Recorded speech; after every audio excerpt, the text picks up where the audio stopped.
What is up, guys? My name is Tyler, and this is your Movie Fix. Today I'm going to be talking about The Martian.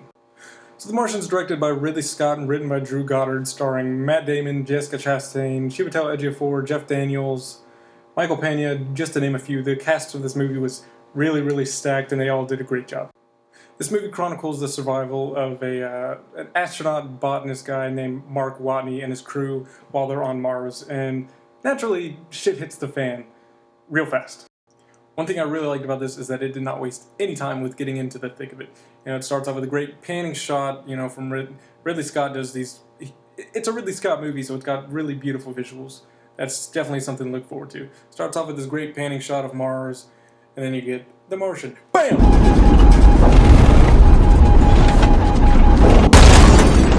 And when it hits the fan, it hit really hard. The beginning is a little jumbled. I didn't even realize what was going on and who was who. There's a big storm that comes in, and they basically have to abort the mission. So while they're loading up to get on the launch shuttle, there's debris flying everywhere, and you see it hit one of the guys, and he just flies off into the back. And then they're all struggling to get on the ship and figure out whether or not they should go back for this guy. Turns out it was Matt Damon. You don't even realize it. You have a hard time seeing everybody's face, and he just screams and blows in the wind, and that's that. Also, the suit design for their Mars suits was really awesome. You can tell it definitely had a lot of Prometheus inspiration there, so that was pretty cool. So the crew ends up having to leave this guy behind, and it ends up being Mark Watney, and he wakes up on Mars impaled by whatever it was, the debris that flew off the ship, and low on oxygen. Pretty much the Mars dream. That's what everybody wants to wake up to when you're on Mars. His team basically leaves him there thinking that he was dead. They didn't really have much of a choice. They had to get out of there. So Mark Watney realizes what happened. Everybody's gone. He's looking around, and he basically looks death in the face and gives it a big fuck you. And this is where things really turn into a like a castaway in space. He's got to use his resources. He's got to survive out there. He creates water while he's on here. He figures out he doesn't have enough food, obviously, to last. He's left there for 4 years. That's when the next ship is going to be coming there, is in 4 years, so he figures he's got to start growing plants. But, you can't really grow anything on Mars. So he brings it all into his little pod and he has to create water to grow these potatoes that they left behind, and he grows the potatoes on the inside. And he has to ration everything out and, just try to survive.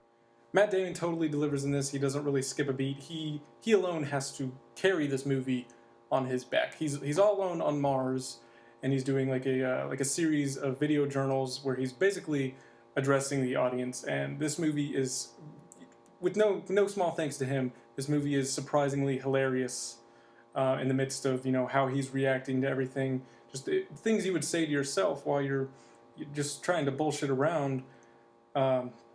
And just survive, really. The rest of the cast also does an awesome job. You got Jeff Daniels, Chiwetel Ejiofor, and Sean Bean.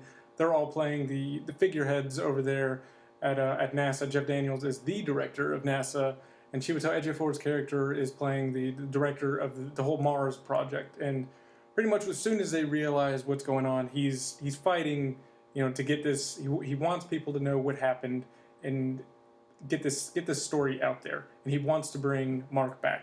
Chiwetel Ejiofor's character actually ended up kind of being my favorite. That was not on Mars or in space. He was a real grounded guy. Him and Sean Bean were both really cool. They really brought the humanity back there down on Earth. It's really interesting because they were fighting to bring him back, while Jeff Daniels was kind of trying to handle things in a more professional way of how can we tell everyone that we fucked up and left the guy on Mars, pretty much. And he's handling the PR for all of that and talking with the press and controlling the media, just trying to get control over a really shitty situation. And then you have the rest of his crew with Jessica Chastain and Sebastian Stan and those other people, which they're kind of missing pretty much half of this movie, and that kind of bugged me. But throughout the second half, they become they're more prevalent all throughout. Luckily, about halfway through the film, there's a really good turning point because you start to get to the point where you're not really sure if there are really any stakes, because he's got so many victories, he's doing so much right that there didn't really feel like there was a lot of stakes going on. And then there's one really good scene that kind of flips it, and you start to think that, oh shit, this guy, he really might die, and you're really not sure where they're going to go with the rest of the movie. There's a lot of kick in the ball moments, you know, a lot of things that you would see in like those moments in Gravity where you know something is about to go wrong, and just one thing after another starts going wrong for him, and it's really just a kick in the balls. Towards the end, it was done really great. You know, once you start actually getting the climax, um, it really piled on the suspense, and it actually got my heart pumping. I wasn't sure if it was really going to get me in that kind of way, but it ended up doing that. And also, you forget Donald Glover is in this movie. He's not a super major character or anything, and when he shows up, he does his thing, and he's a really funny guy. But it doesn't feel out of place. None of the performances felt out of place. I didn't feel like anybody did a bad job. Um, Nobody stuck out because nobody did bad. It just felt like there were just great performances all across the board. So that was really good. I thought the score for this movie was really underused. I didn't think it was bad. It just didn't really stand out. There were a couple of beats of really creepy, like 1950s spaceman kind of themes. It was really subtle, and it just would have been nice to hear that be a little more prevalent. It wasn't bad. I just felt like it was underused, and that's what I think was really just the weakest point of the movie.